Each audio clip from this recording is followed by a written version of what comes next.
el capítulo 3, versículos del 10 al 15, con el tema el tribunal de Jesucristo. El tribunal de Jesucristo es el tema que vamos a abordar en estos momentos. Dice el apóstol Pablo en su primera carta a los Corintios, capítulo 3, del 10 al 15, conforme a la gracia de Dios que me ha sido dada. Yo, como perito arquitecto, puse el fundamento y otro edifica encima, pero cada uno mire cómo sobreedifica. Porque nadie puede poner otro fundamento que el que está puesto, el cual es Jesucristo. Y si sobre este fundamento alguno edificare oro, plata, piedras preciosas, madera, heno, hojarasca, la obra de cada uno se hará manifiesta, porque el día la declarará, pues por el fuego será revelada, y la obra de cada uno, cual sea, el fuego la probará. Si permaneciere la obra de alguno que sobreedificó, recibirá recompensa. Si la obra de alguno se quemare, él sufrirá pérdida, si bien él mismo será salvo, aunque así como por fuego. Una de las preguntas más importantes que en esta mañana pudiéramos contestar relacionadas con la vida cristiana es: ¿vale la pena vivir para Jesucristo? ¿Valdrá la pena sufrir por Jesucristo? ¿Recibirán todos los cristianos cuando muramos y estemos en la presencia de Dios las mismas recompensas? ¿Qué pasará con aquellos cristianos que tal vez fueron cristianos y fueron salvados por la gracia y misericordia de Dios, pero que jamás en su vida hicieron nada por la obra de Jesucristo? Jamás en su vida levantaron un papel en la iglesia. Nunca en su vida, cuando una viejita iba entrando a su iglesia, la ayudaron a cargar su silla de ruedas. Nunca jamás se inscribieron en ningún departamento en su iglesia, jamás se involucraron en ninguna forma para trabajar para su iglesia, sino que se conformaron en ser meramente espectadores. ¿Qué pasará con esos cristianos? Todas estas preguntas son importantísimas, porque muchos cristianos creen que ya recibieron la salvación y es todo. Y vamos a ver nosotros en esta mañana en dos pasajes, porque son dos versículos nada más, aunque otras alusiones hay, como en este pasaje en particular, hablan sobre que cuando tú y yo muramos, si morimos como cristianos, gracias a Dios que nuestra salvación está segura y el juicio que merecíamos por nuestros pecados pasados ya tuvo lugar en el Monte Calvario, en la cruz, con Jesucristo. Dice Juan 5:24, el que oye mi palabra y cree al que me envió, no vendrá a condenación. Esa palabra condenación en Juan 5:24 es la palabra griega krino, con K, que significa juicio. Entonces, el que cree en Jesucristo y recibe a Jesucristo no vendrá al día del juicio, al cual van a venir los incrédulos para ser juzgados y condenados al infierno. Cuando tú y yo muramos, no vamos a tener este juicio, porque nuestro juicio ya tuvo lugar. Dicen los anales del derecho que cuando se le juzga a un criminal por el delito y el criminal paga el delito, ya sea con la cárcel o con su vida, no se le puede juzgar dos veces. Si Pancho Pistolas robó y purgó 15 años de prisión, al salir de la prisión, el juez le dice: has pagado tu condena, no se le puede volver a traer otra vez a juicio porque él ya pagó su condena. Si alguien se electrocuta en la silla eléctrica o en la cámara de gases y esa persona muere, su expediente se rompe. Y si esa persona resucitara, no podría la ley volverle a juzgar, porque ya fue sentenciado y se ejecutó su delito en la silla eléctrica. Así la Biblia nos explica que cuando Jesucristo murió en la cruz, yo morí con Él y tú también, si es tu Salvador. Entonces, cuando Él fue sepultado, fuimos sepultados y nuestros pecados ahí quedaron en el fondo de la tierra, en el fondo del mar, y cuando Cristo resucitó, nos hemos levantado por el poder de Dios para presentarnos delante de Dios como una nueva criatura. 2 Corintios 5:27, el que está en Cristo, nueva creación, nueva criatura es. Las cosas viejas pasaron. Si tú abortaste, mataste a 100 personas, si te decían el Hitler de la Condesa, si te decían la Tigresa de Santa Julia, si asesinaste, si fuiste homosexual, si fuiste lesbiana, si robaste, no importa lo que hayas hecho, en el momento de tu conversión, al recibir a Cristo, Dios descargó la sentencia, no en ti ni en mí, sino que juzgó a su Hijo en la cruz, castigó a su Hijo en la cruz por mí y por ti, para que tú y yo quedáramos exonerados, libres totalmente de culpa. Ahora bien, desde el momento en que nosotros nos convertimos hasta que Jesucristo venga, la Biblia dice que vamos a ser juzgados ya no por nuestro pasado, porque ya no se acordará Dios jamás de nuestros pecados, pero vamos a ser juzgados de los pecados desde el momento de nuestra conversión hasta la venida de Jesucristo. Cada pensamiento, cada chisme, cada cosa que dejaste de hacer, cada obra, cada mirada, todas las cosas están siendo registradas por las computadoras de Dios. Y vamos a dar cuenta, cuando Jesucristo venga, de todos y cada uno, de todos nuestros pecados que no confesamos. La Biblia dice en 1 Juan 1, del 8 al 9, que si nosotros pecamos, la sangre de Cristo nos limpia de toda maldad. Entonces, qué maravilloso es que ahora en la vida cristiana ya tengo la seguridad de mi salvación, ya no voy a venir a juicio, estoy seguro que voy al cielo, pero sigo pecando y sigo cayendo de vez en cuando. ¿Qué voy a hacer con esos pecados? Confesárselos a Dios. Padre, pecado, me arrepiento y me levanto y me limpia el Señor, pero si cuando Él venga tengo por ahí un expediente de 10 páginas, 30 páginas, 40 páginas de pecados que nunca pedí perdón, todos esos pecados van a ser traídos a juicio en el día del tribunal de Jesucristo. Veamos esta verdad en 2 Corintios 5, versículo 10. 2 Corintios 5, 10 y Romanos 14, 10. Son los dos versículos que mencionan la palabra tribunal de Cristo. Dice 2 Corintios 5:10, porque es necesario que todos nosotros, esta frase, todos nosotros, está hablando Pablo de los cristianos. Todos nosotros los que somos cristianos. La Biblia fue dirigida a los cristianos. Todos nosotros comparezcamos ¿ante quién? Ante el tribunal de Cristo. Esta palabra tribunal en el griego es bema, con B de burro, bema. Y era la plataforma que se usaba en los tiempos griegos y cuando Roma también conquistó y absorbió la cultura helénica, donde se les otorgaban las coronas y las recompensas a los atletas de las Olimpiadas. Entonces, el bema, hagan de cuenta que era exactamente como este estrado donde me encuentro ahorita, tenía 2 o 3 escaloncitos. Entonces, el juez estaba sentado aquí en una silla, y la persona que se le iba a dar recompensa, se formaban todos, subía los 3 escaloncitos, y se entraba aquí, y se le daba ahí enfrente de todos la recompensa. Ahora, en las Olimpiadas, en las últimas, ¿verdad?, es un cuadrito como de 3, que es el número 1, el número 2 y el número 3, y ponen a los 3 primeros lugares ante el público en medio del estadio para reconocer su triunfo atlético. Entonces el bema era ese lugar donde recibían las recompensas los atletas.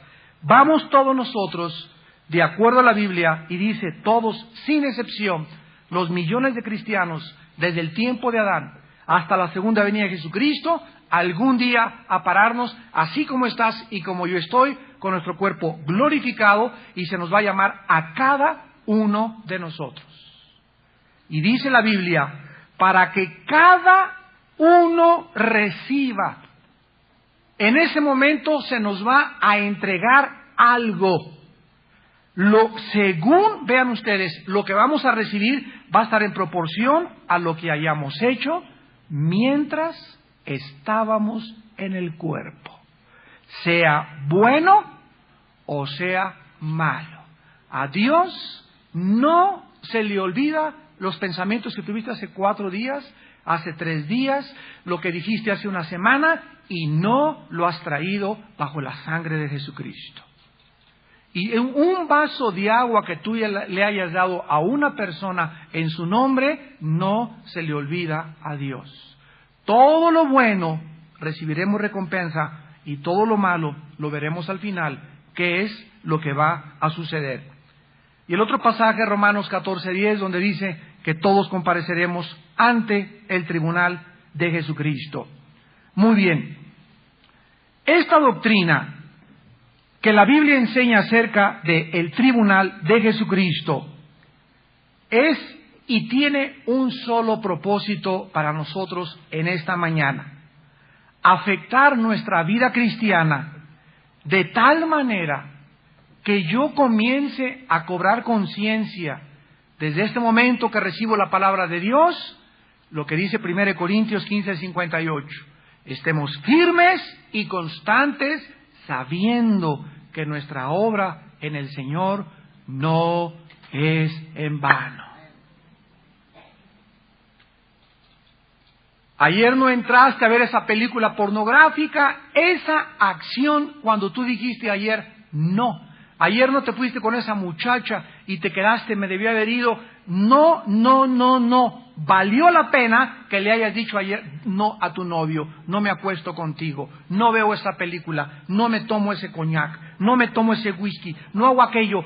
Cada acción, cada cosa que hagamos en las 24 horas que tenemos de vida es apuntada por Dios. No es en vano nuestra vida en Jesucristo. En su segunda carta, el apóstol Pedro, capítulo 1, versículo desde el 10 al 11, dijo: por lo cual, hermanos, tanto más procuren hacer firme su vocación y elección, porque haciendo estas cosas no caeréis jamás, porque de esta manera os será otorgada amplia y generosa entrada en el reino eterno de nuestro Señor y Salvador Jesucristo. De esta manera, llega un momento en que el cristiano tiene que saber: con Dios ya no juego, ya no me puedo burlar de Él. O lo tomo en serio y me consagro y soy totalmente hirviendo, o no vuelvo jamás a ser tibio o tibia en mi vida. Si no, llega un momento en tu vida donde tú decides que ya necesitas consagrarte y ya basta de ser el cristianito de 11 a 12 del día el domingo.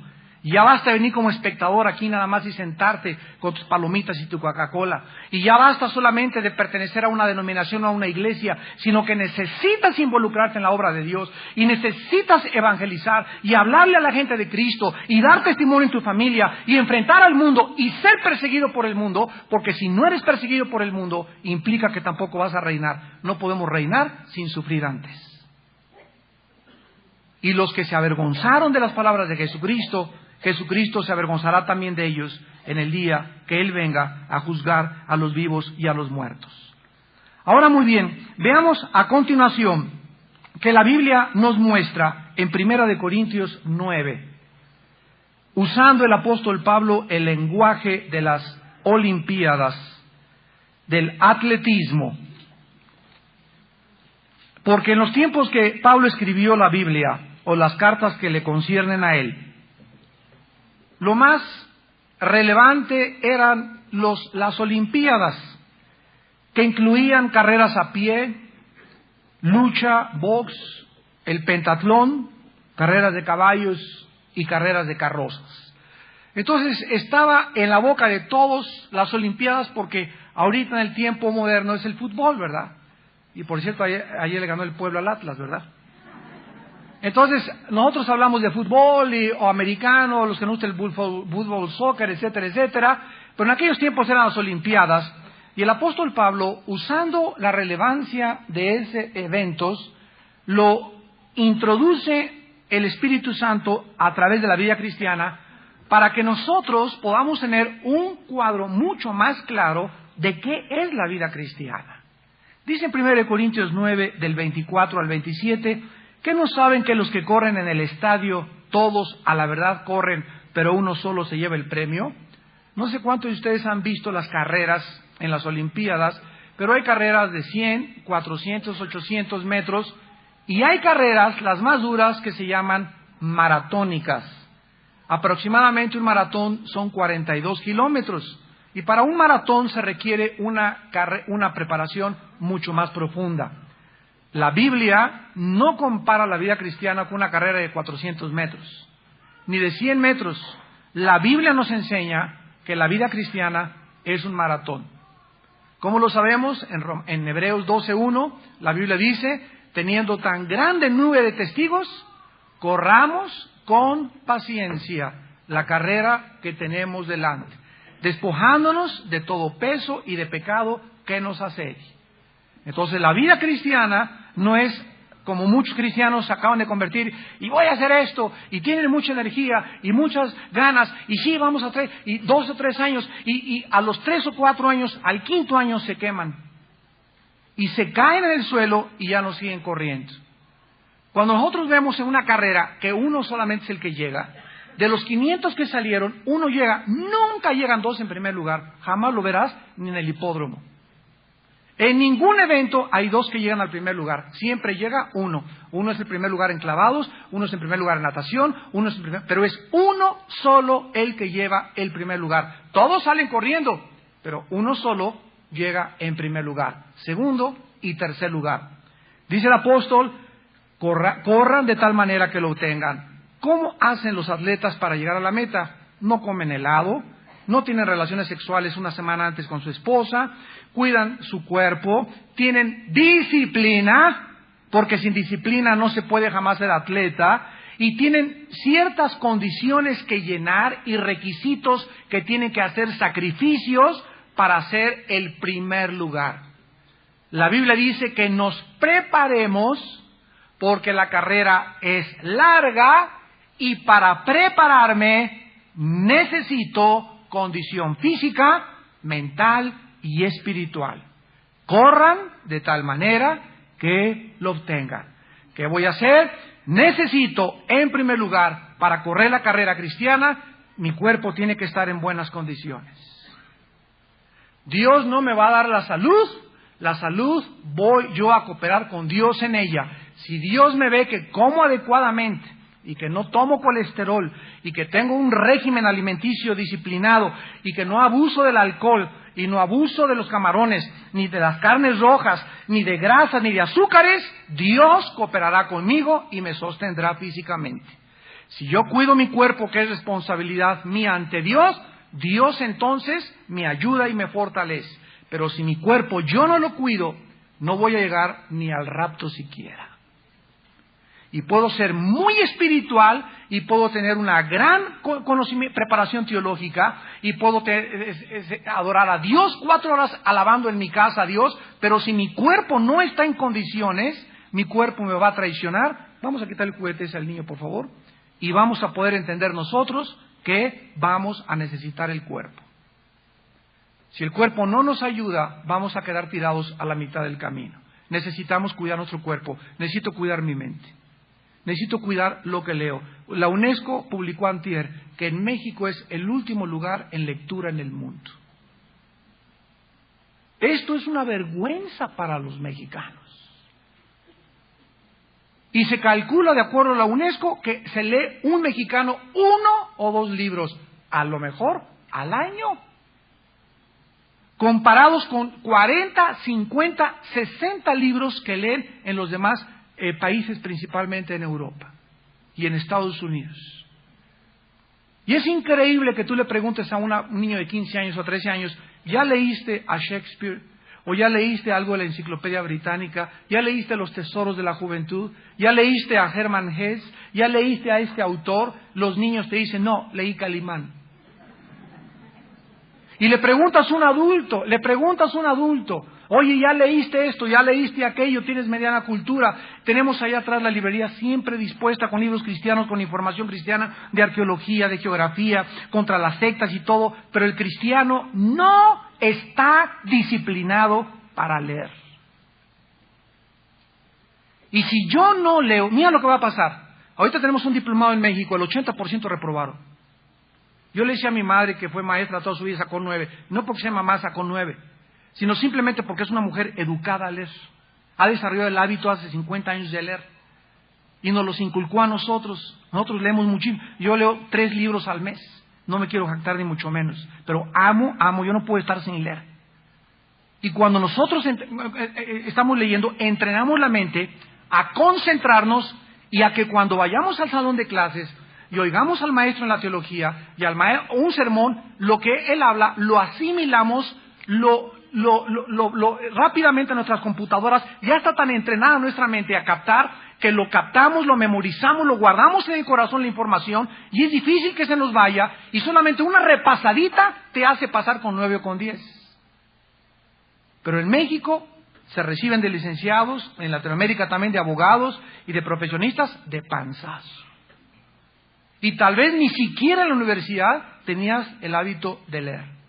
Si no entrenamos nuestra mente para poder correr de tal manera que mi mente me ayude al llegar a los 60 años y no esté todo leerlo todo menso ahí, ni a los 70 años tampoco, sino que la tengamos ágilmente y lleguemos a los 80 años de edad, es porque yo quiero, porque solamente leía en ovaciones. Y mi espíritu, desde luego que tenemos que prepararlo también. Pero dice el versículo 25, todo aquel que lucha, de todo se abstiene. ¿No es verdad? Imagínate un atleta que va a correr mañana y se mete medio litro de helado en la noche. O medio litro de pozole. O que mientras estén allá en la Villa Olímpica cenen todas las noches atole. ¿Verdad? Ninguno de ellos hace eso. ¿Por qué? Porque van a luchar. Un boxeador no puede hacer eso.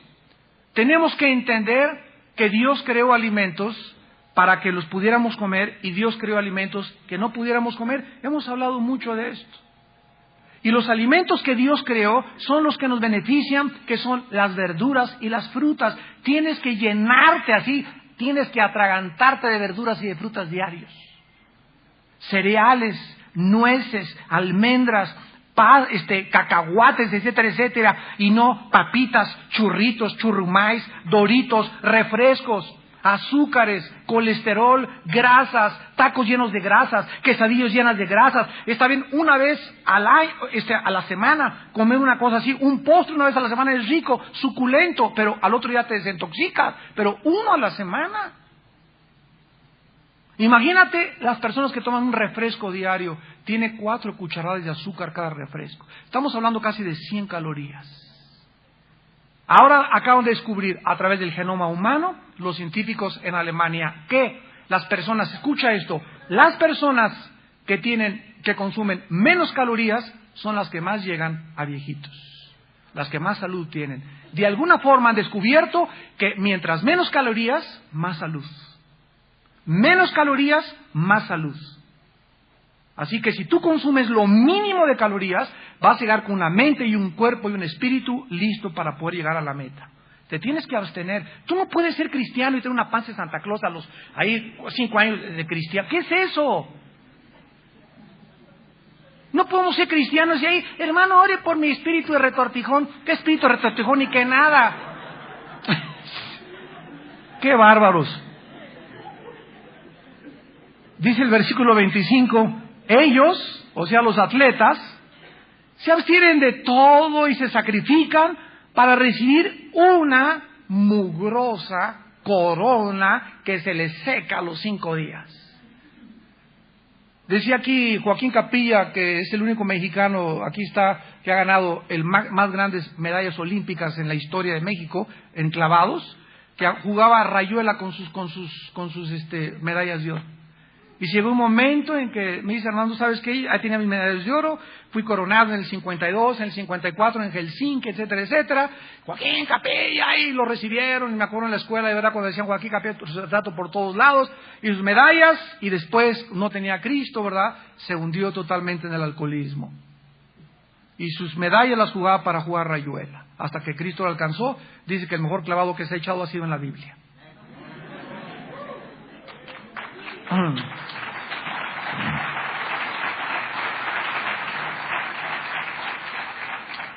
Pero nosotros, una incorruptible.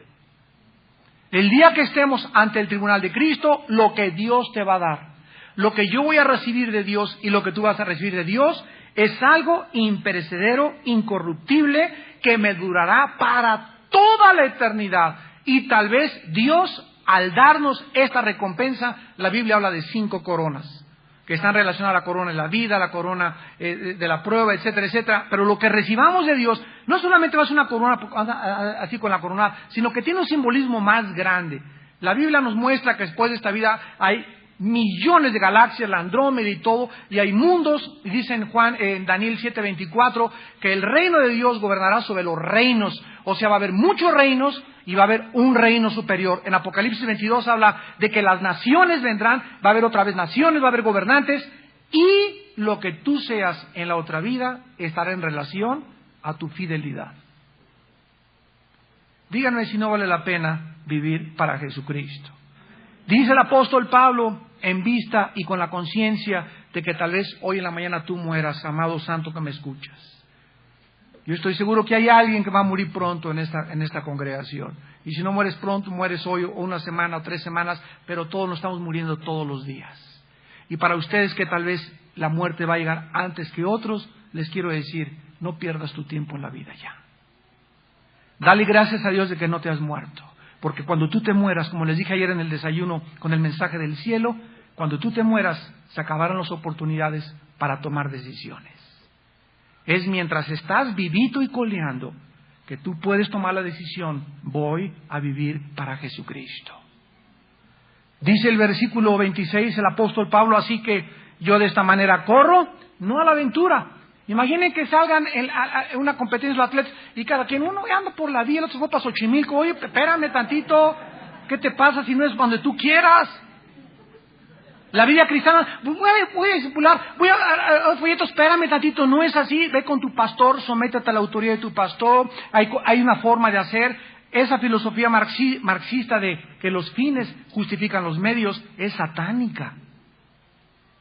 No importa, vamos a hacer un evento en el estadio y vamos a hacer una campaña evangelística porque el fin es santo. Queremos ganar obra de Dios. Mira, está muy bien que tengas muy buenos fines, pero si los medios para llegar a esos fines no son lícitos, Dios te descalifica.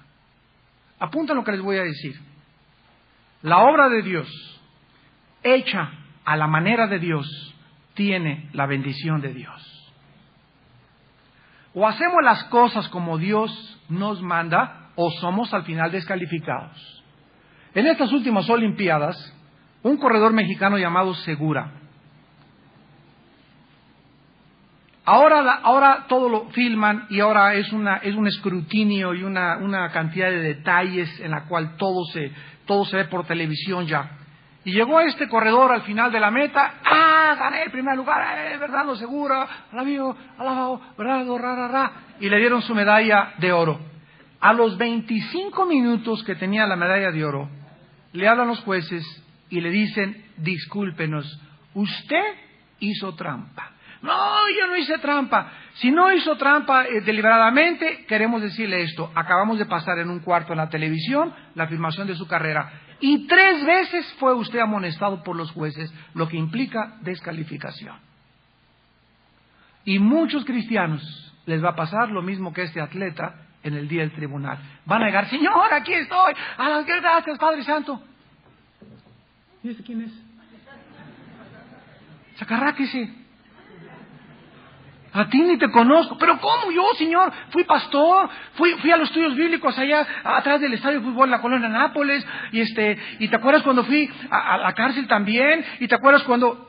¿Sabes qué? Hiciste, y hablé en lengua, Señor, ¿te acuerdas que mamá chile, mamá? Y te acuerdas que eché demonios y todo, Señor, y ¿sabes qué? Mira, ni tus lenguas, nada de lo que tú hiciste te califica. Yo no te conozco. Dice en Juan 10 que yo conozco a mis ovejas y ellas me conocen a mí, y el que me conoció guardó mis mandamientos. Aléjate de mí porque nunca hiciste mi voluntad. Yo me imagino la tristeza de este atleta mexicano cuando le dijeron, dame la medalla, devuélvela, porque no es tuya. Y la tragedia en ese momento, que tú creas enfrente de Cristo que fuiste algo cuando no fuiste nunca nada, porque siempre hiciste lo que te dio la real gana. Dice Dios que nosotros tenemos que estar preparados para este juicio. Regresamos a 1 Corintios 3.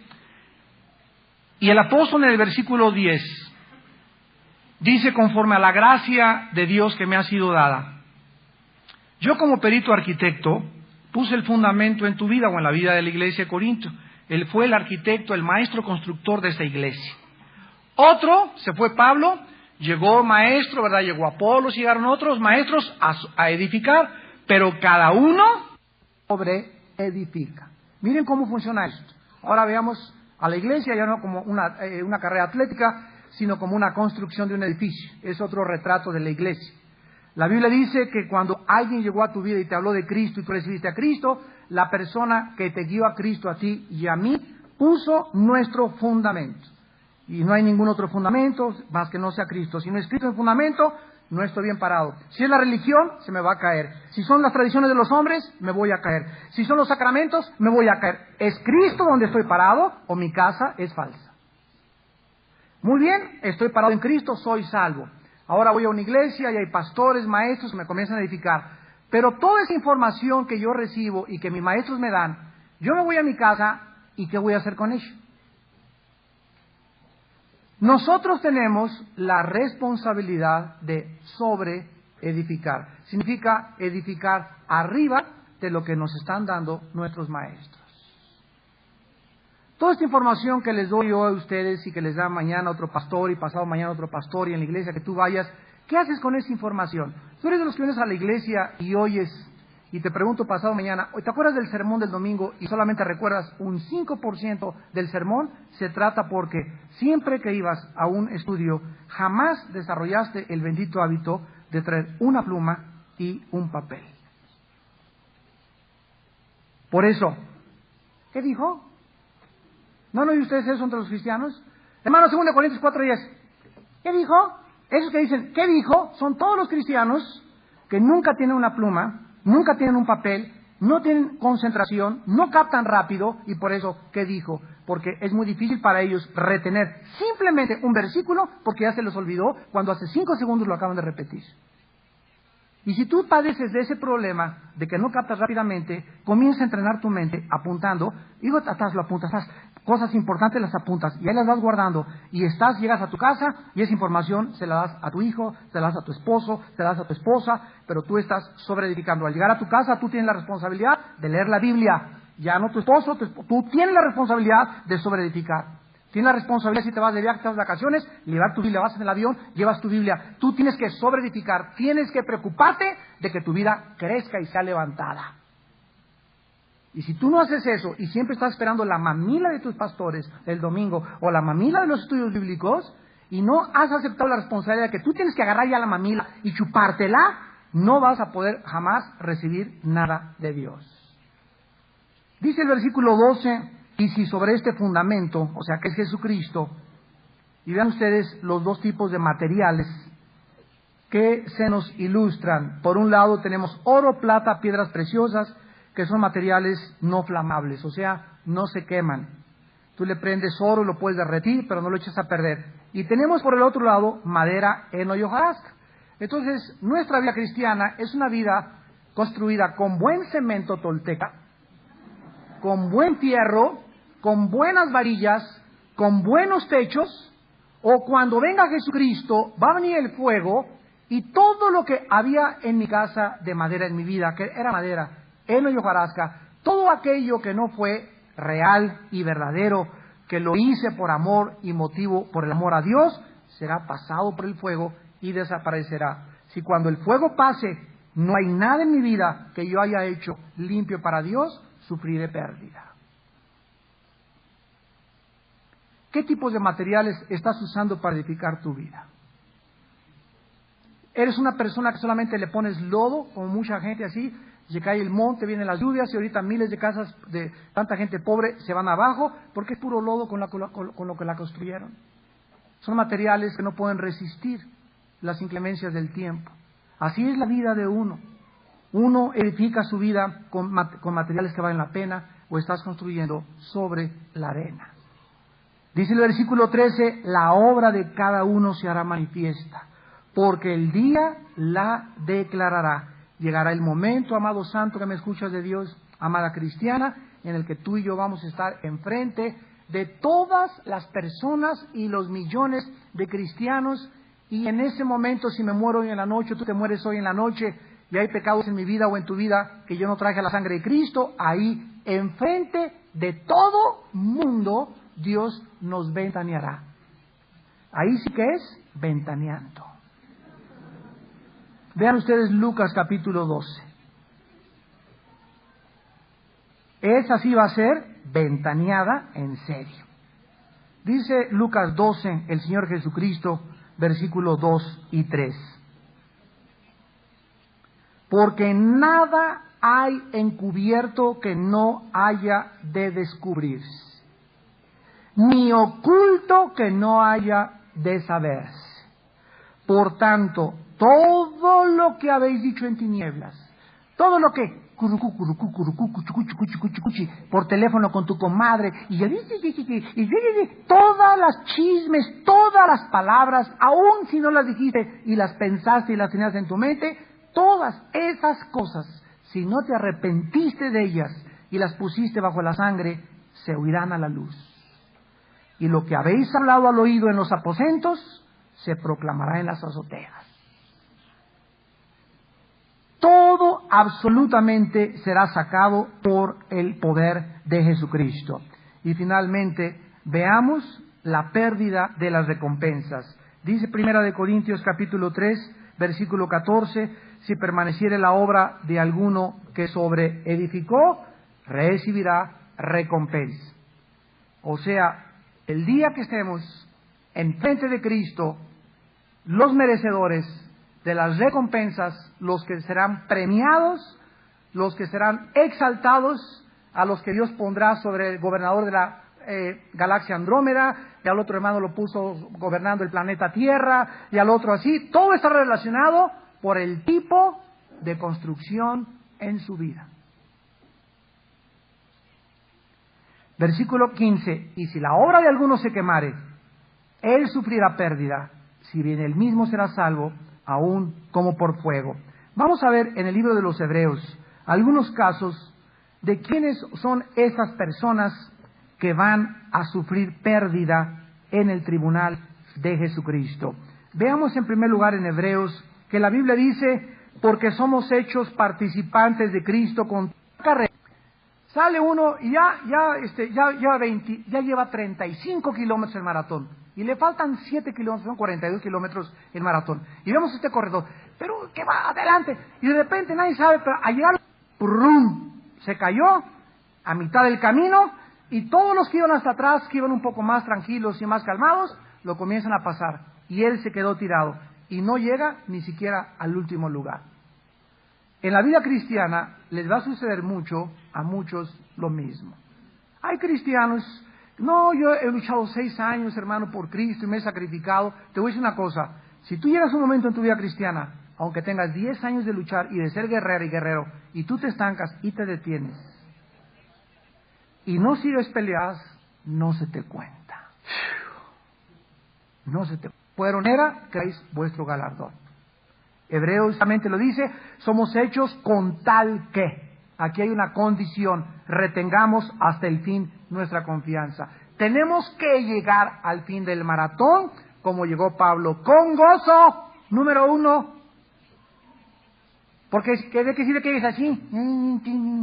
Llegaste a la carrera y toda amargada y todo. No, llegar con gozo y sufriste calumnias y te persiguieron y te traicionaron, hirieron tu reputación y te crucificaron y te pegaron y te lanzaron jitomates y guayabas y limones y te abandonó tu hijo, te abandonaron tus 5 esposos, todo, pero tienes que llegar a pesar de todo lo que sufriste. Cuando estás en Cristo, todas estas cosas tienen que resbalarse porque tienes puesta la mirada en el galardón. Dice en Hechos 20, porque esto hago, dice Pablo, olvidando todo absolutamente y no tomando en cuenta nada de lo que está a mi alrededor, con tal que acabe mi carrera y llegue a la meta del supremo llamamiento en Cristo Jesús. De ninguna cosa hago caso. Ya no podemos en la vida cristiana, me pegaron, me hicieron esto, y me hicieron cara de fuchi. Si tú te quedas, imagínate un corredor que le hagan, y que el corredor, ¿viste que me estoy diciendo? Tú síguele corriendo, hombre, el que viene de atrás, ¿qué pasa? Una persona que te saque la lengua, pierde segundos valiosísimos, todos los que nos rodean, para no desilusionarnos, para no frustrarnos, para no perder la confianza hasta el fin. En segundo lugar tenemos en Hebreos 4, versículo 2, que dice la Biblia, porque también a nosotros se nos ha anunciado la buena nueva como a ellos, pero no les aprovechó el oír la palabra, por no ir acompañada de fe en los que la oyeron. La iglesia está llena de personas de este tipo. Señor, Dios Todopoderoso de los cielos y de la tierra, te pido por mi hija que está muriéndose, Señor, y te pido que la salves en tu misericordia santa, incoluble, poderoso y bendito Salvador. Y se para la hermana de orar. Ay, hermano, ¿qué le pasa, hermana? Mi hija se... Oye, hermana, ¿de dónde viene? ¿No viene usted a orar? Entonces, cuando usted vino a orar, no oró con fe. O sea, cuando estaba usted orando, y Señor misericordioso y tal, no estaba usted creyendo que Dios va a actuar. Sí, bueno, entonces la actitud de usted me demuestra que cuando usted ora, ahí deja usted toda su carga, echando nuestra ansiedad sobre él, porque él tiene cuidado de nosotros. Usted tiene que levantarse y orar, demostrar con una sonrisa y con el gozo de... Pero estamos llenos de cristianos, 5 años. Ay, y siempre, ¿cómo va, hermana? Pasando una prueba, hermana. Siempre están pasando pruebas. Parecen carros de la Fórmula 1. Siempre están con pruebas. Siempre tienen problemas, nunca tienen victoria. ¿Por qué? Porque no les acompaña la vida cristiana, porque no es cierto que creen. Si creyeran, cambiarían su actitud, porque cuando yo creo, mi actitud ante la vida cambia, lógicamente. Si tú tienes una vida así, aquí, es el hermano, sí, y el hermano es santo y es diácono en su iglesia, y el hermano tiene cara tiene cara de secuestrador, el hermano. Asústame con ese hermano. Y es director de la dominical, y el director. Cristo nos tiene que transformar y tenemos que traslucir el gozo del Señor y la paz del Señor y la sonrisa a todo mundo y mostrarle a la gente que estamos en paz con Dios. Si no, ¿cómo vamos nosotros a creer que hemos sido transformados por su poder? Y finalmente tenemos nosotros en Hebreos 12 otro grupo de personas que no recibirán recompensa en el tribunal de Cristo, porque dice la Biblia en el versículo 3, considerad aquel que sufrió tal contradicción de pecadores contra sí mismo, para que vuestro ánimo no se canse hasta desmayar. Este es uno de mis versículos favoritos. Una de las cosas que nos está, alguien que está edificando una casa, lo pueden hacer desmayar. Imagínense a Joaquín Capilla ahí a la mitad de las Olimpiadas. Me conformo con la de bronce. No, tú te levantas y voy a pelear de tal manera que yo gane. Yo vengo a ganar el primer lugar. Tú tienes que tener ánimo en tu vida para luchar contra la vida. Miren, hermanos, la vida está llena de luchas. ¿Cuántas luchas, verdad? Ay, Dios mío, llegas y ya tu hijo rompió el jarrón. Ya tu hijo se fue de la casa. El otro le encontró marihuana en la mochila. Tu hija anda con un garbanzo ahí que es de la colonia Tepito que no sé qué, cómo, que le está, hasta Coca le está dando, que tu esposo ya encontraron con otra, que sí que el otro, que ya no hay trabajo, que van a despedir a 40,000 burócratas, que Rusia, que los chinos no quieren soltar el avión de Estados Unidos, que la guerra del Medio Oriente. Estamos llenos de acontecimientos suficientes para desanimar a cualquiera. ¿No es verdad? ¿Qué es lo que nos sostiene entonces? ¿Qué es lo que me va a hacer que cuando Jesús venga yo pueda estar de pie y pueda estar gozoso a pesar de tanta? ¿Será posible una vida sobrenatural de esta categoría donde yo pueda ver que estoy rodeado de problemas y de tribulaciones, pero no estoy parado? ¿Me he caído, pero no me siento destruido? Claro que sí. Pablo, el amor de Cristo. Pablo no acabó en la prisión. Ay, pobre de mí, parece que fue cristiano. ¿Cómo me fue? Hasta mi suegra me dejó.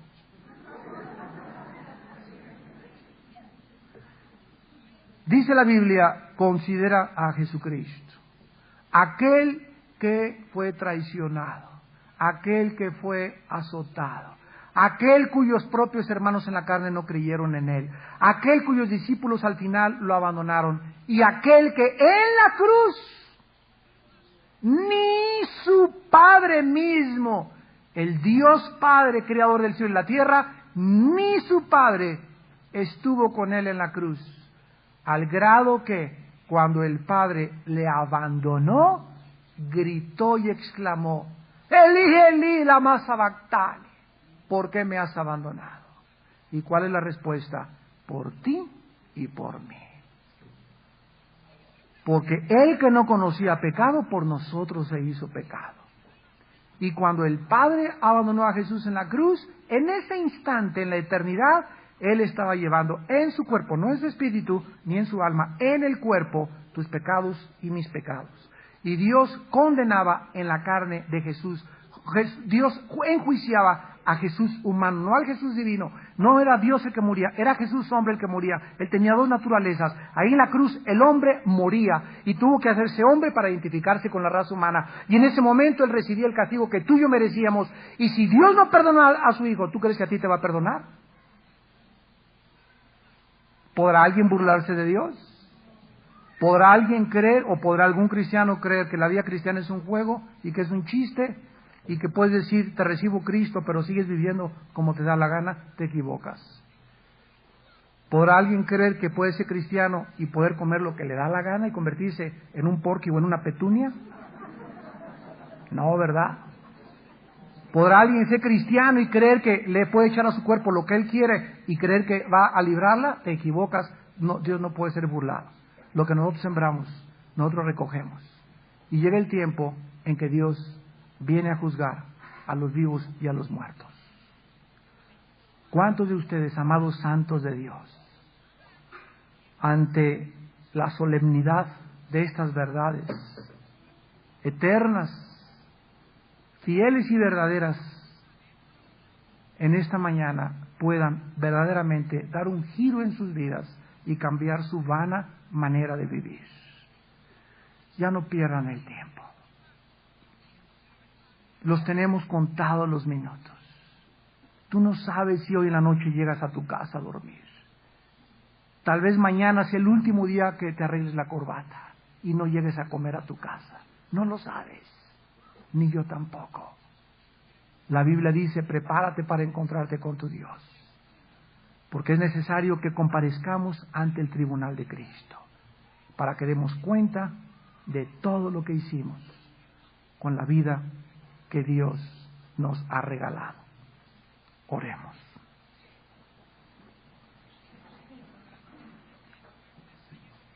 Bendito Padre y Redentor de nuestra alma, glorioso Salvador, excelso Jesús, digno eres de nuestra adoración, porque por tu sangre nos redimiste de toda iniquidad y nos hiciste reyes y sacerdotes delante de tu Padre, y te costó toda tu vida, para que ahora nuestra vida sea entregada y dedicada a tu servicio. Tu palabra dice que podemos ser eliminados de la carrera. Esto es, no que perdamos la salvación, sino que perdamos recompensas. Y sabemos que vamos a seguir viviendo la otra vida y anhelamos ya, oh Dios, anhelamos, nuestro cuerpo gime esperando ser revestidos de lo inmortal, para que lo mortal sea absorbido por la vida.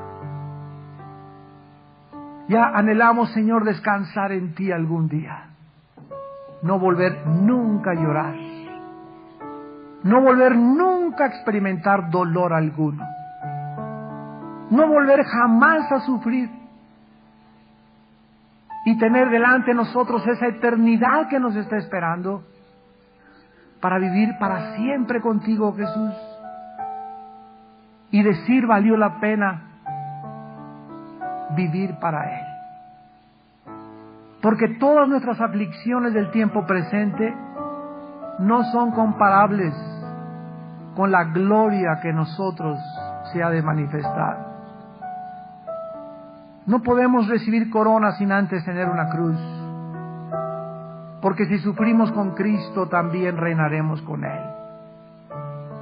El Espíritu Santo habla en esta mañana y te dice a todos los que tienen corazón apocado: levántense, enderecen sus rodillas temblorosas y métanse al camino.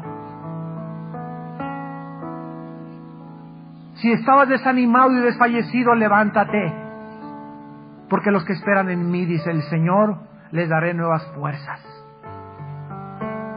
Pero recuerda que separado de mí, si no te tomas de mi mano en esta mañana, si no te arrepientes de tus pecados, te quedarás en el camino, como se quedaron 2 millones de hombres en el desierto, postrados y muertos, porque nunca entraron a mi reposo. Somos hechos participantes con Cristo, con tal que retengamos hasta el fin la profesión de nuestra fe. Padre, te alabamos y te damos las gracias por una salvación tan grande, y porque solo con tu Espíritu seremos fortalecidos, porque el gozo del Señor será nuestra fortaleza para vivir para Él y para su gloria, para Jesucristo. Amén.